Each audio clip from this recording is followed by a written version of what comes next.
Hello and welcome to Business on the Wire.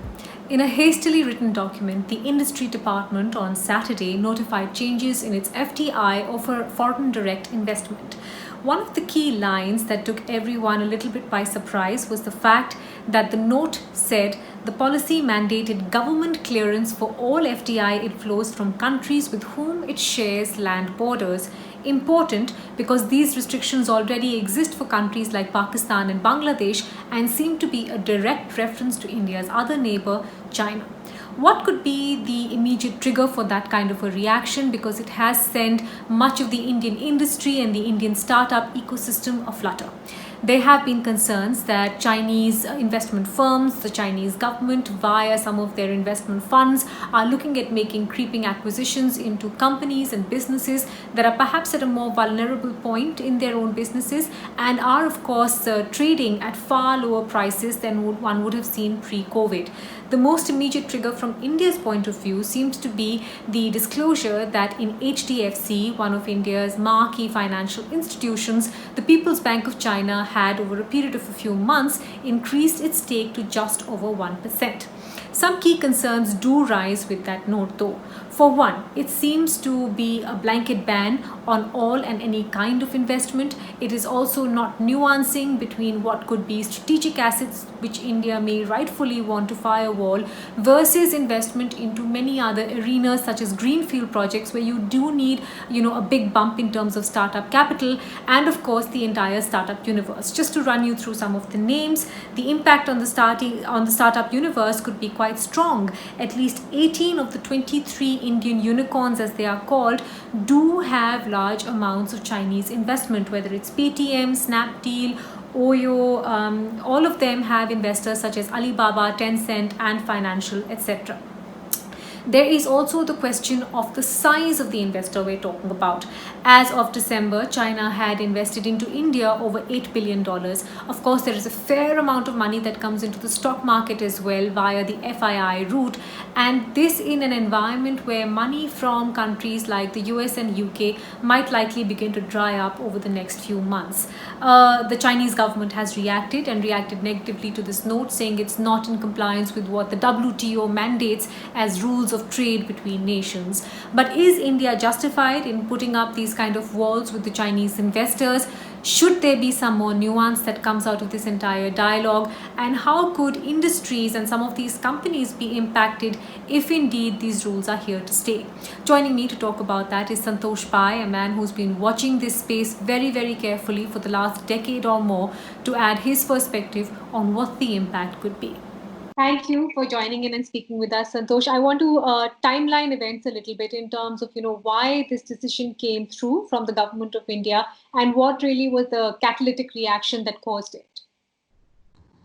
Oh, well, if you observe the trend of Chinese investments coming into India, it's been several years now.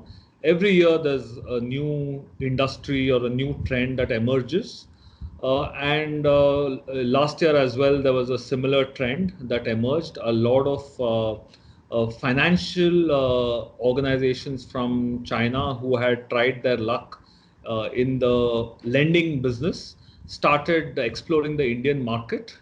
And of course, these some of them were less than how do you say, reputed. And I feel that this might have been one of the triggers. This is, of course, I'm only talking from a legal perspective.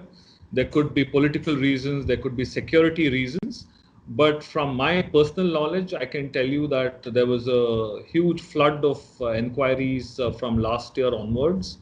And I think that some of that might have reached a critical point where the Indian regulators thought it is high time they started screening Chinese business activity, investment activity in India to protect our strategic interests or our consumers or Indian public. So I think that's my hunch. Sure. The immediate flurry, though, Santosh, seems to be the recent disclosure by HDFC that the People's Bank of China had been increasing their stake in that particular company, going just over 1%. This, of course, happened in the open market, and I'm going to, get into all those details. Is it a valid concern, though? I want to ask you that, because there are other countries, such as Australia, that are considering some kind of firewall to protect, what they see as prized assets, which are now at a far more vulnerable price point for themselves. Yes, absolutely. I think all the listed stocks in India are undervalued right now, and that is a valid concern. Surprisingly, the press note that was released on Saturday does not cover such investments because that comes under the purview of SEBI. And SEBI might be taking other steps because SEBI regulates all the brokers and all the institutions that can invest on the Indian market. So they could be taking, one-on-one action. They could be, sending letters, notices to find out more information.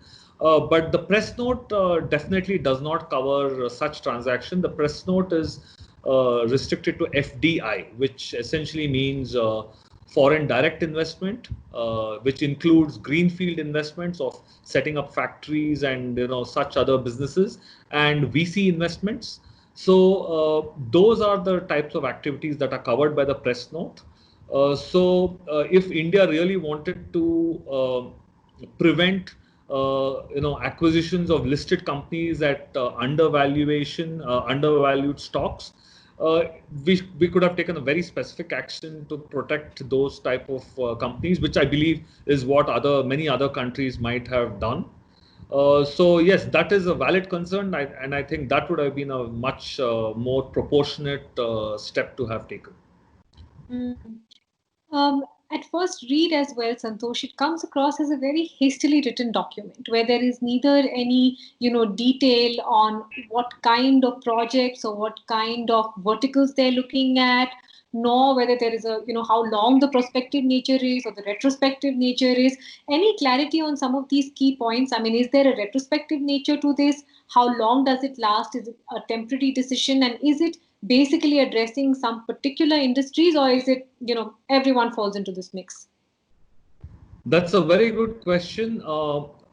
It does look hasty, but maybe there was some urgency which was motivating this step. It might have come from any source. As I said, the one example is, if a lot of Chinese investors are showing interest in NBFC related activities, which, many people could argue is a very sensitive industry. It's common Indians will take loans from NBFCs, and there must be regulated, and that's why RBI regulates them very closely. So yes, in that sense, the announcement was very hasty. But having said that, I think in the medium term or the long term, greenfield investments such as manufacturing investments and investments that create jobs, including in the startup industry where venture capital investors enable Indian startups to grow at a very fast rate and generate employment. I really don't think the Indian government was targeting these kind of investments. So in due course, maybe a couple of weeks, there will be clarity on these kind of detail. And a couple of weeks is not a great deal of time. I think it's reasonable if the government wants to take a look at some detail and come out with some regulations. We are in the middle of a pandemic, so that is also one more reason why the government might not have been able to publish very detailed steps and procedures for the approval which the government is seeking from Chinese investors. You are fairly confident, though, Santosh, that there will be a clarification on this one. It's not going to be a broad brush stroke as the first press note seemed to indicate. Technically, there must be a FEMA notification to follow the press note because the press note by itself cannot be enforced. And there is some detail required when you say government approval is required. At the minimum, there must be, what is the format, who is the authority, what is the composition of the authority, what is the timeline for such approvals. So such matter of detail will definitely be forthcoming. And while they do so, they might also highlight some kind of preference or sort of priority treatment for industries or types of investments which Indian government believes is beneficial for the economy, Or equally, they could also highlight a few sensitive industries or sectors where Chinese investment is slightly more, or slightly less welcome, and where it will invite more scrutiny. So I think any of these could happen in the coming weeks. There's also a question mark on how Hong Kong gets treated with regards to this notification, Santosh. Whether or not that remains or is seen as separate from China when you're talking about these guidelines, or whether the whole region gets clubbed into one. Any clarity on that for you? Uh, to my mind, having worked in this corridor for last 10 years, I think Hong Kong logically should be treated as a source of Chinese investment, because anyone who's familiar with that part of the world will know that money moves very easily between China, mainland China, and Hong Kong. Having said that, it is also slightly controversial route to adopt for a regulator, because when you look at FDI, money anywhere in the world moves very quickly these days. So Chinese money is routed through number of jurisdictions. Hong Kong is the most obvious one. It could come through many other multiple jurisdictions, offshore tax havens, other countries where Chinese investors are active. So it is a logistical difficulty that the Indian regulators will have to, sort of overcome to find out the beneficial ownership, as they have called it in the press note itself, that they are looking to establish beneficial ownership. In some instances, this might be easy. It might be as easy as looking at Hong Kong and saying the money has come to Hong Kong from China. In many other jurisdictions, it may not be so straightforward. There could be multiple layers, and also certain category of investments, venture capital funds specifically. It will be extremely difficult to attribute a nationality for these funds, because they are floated in a distant island somewhere in a tax haven, and there are hundreds of investors who pool their funds from different nationalities. So how does one determine the nationality of a fund which has raised money from multiple investors? So these are all questions which will have to be clarified from a process perspective. Mm. There's two things though in terms of what kind of reaction we may face, Santosh. One is the way this note was worded, where it specifically talked about a country that shares borders with India. We know that these rules already exist for countries like Pakistan, so it was a very, very clear reference to China and not to any other creeping acquisition by any other nation. The second is the fact that, as we stand at even December, Chinese investment in India had crossed actually $8 billion. This is a very meaningful source of money for Indian industry and Indian startups.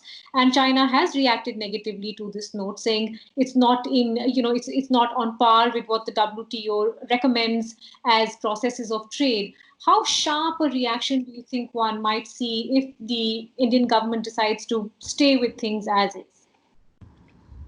Well, yes, the sentiment has been badly affected amongst the Chinese investor community, because many of the Chinese investors, the blue chip companies, which some of whom are firm advisors, they are very seriously interested in the Indian market. From a very long-term perspective, they bring meaningful amounts of investment. They generate meaningful amounts of employment in India.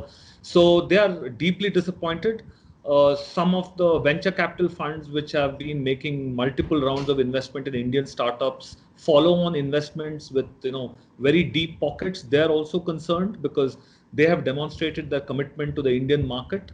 Unfortunately, yes, if this kind of an action has been triggered by a few short-term investors who were looking to do some regulatory arbitrage, where they thought they could come to India, make a quick buck by circumventing some regulations or something. So if indeed it is established that this is a reaction to that kind of actions by a small number of Chinese investors, then yes, it's a big hit to India as a FDI destination. But again, even if our approval requirement becomes a new normal, I would say the Indian government could still very speedily give approvals for the favorable type of investors whom India wants to attract. and just scrutinize the suspicious investors or the sensitive industries a little more deeply. So that is a possible solution. Now, coming to this description of countries which share borders, it could have been done differently.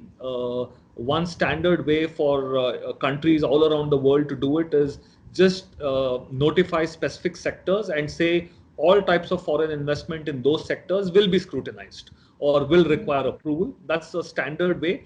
But in 2017, or rather in the 4 or 5 years leading up to 2017, India very rapidly opened up all our sectors for foreign investment, and made it automatic, which means no government approval is required. Up to 100% foreign investment can come.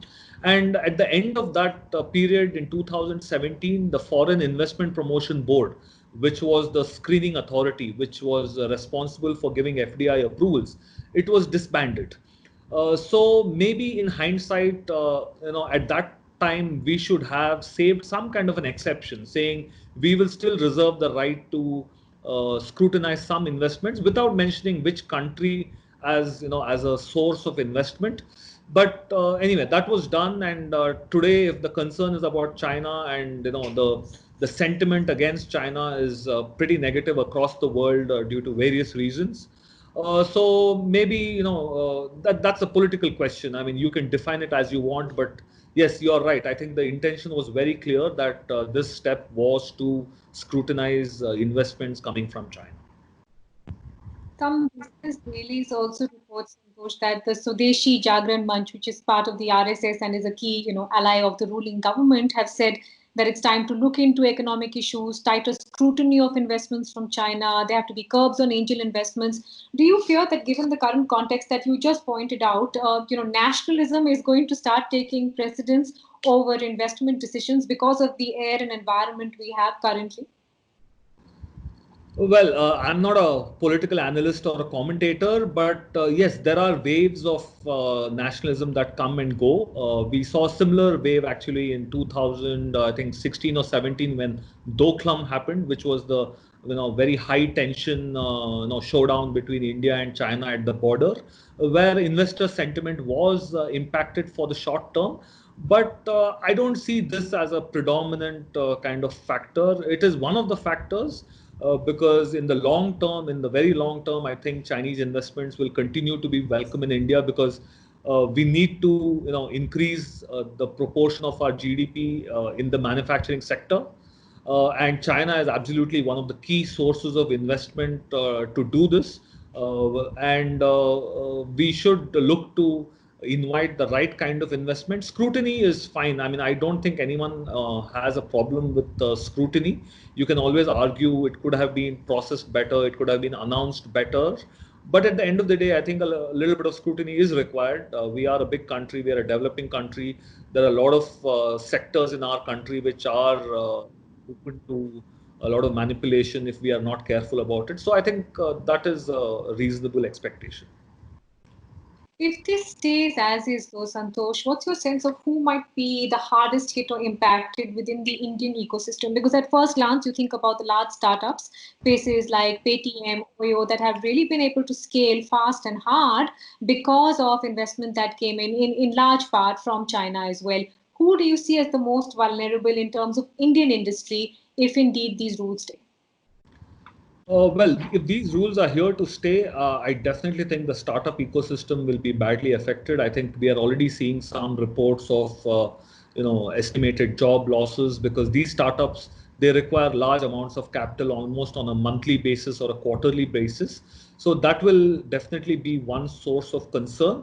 Although there is, other sources of capital, other venture capital funds, and also the question of whether all the so-called Chinese venture capital funds will qualify indeed as Chinese is also a question mark, because many of them are from raise money in the US, and they're registered in different jurisdictions. So it's not very easy to pin down all these investors as belonging to a particular nationality.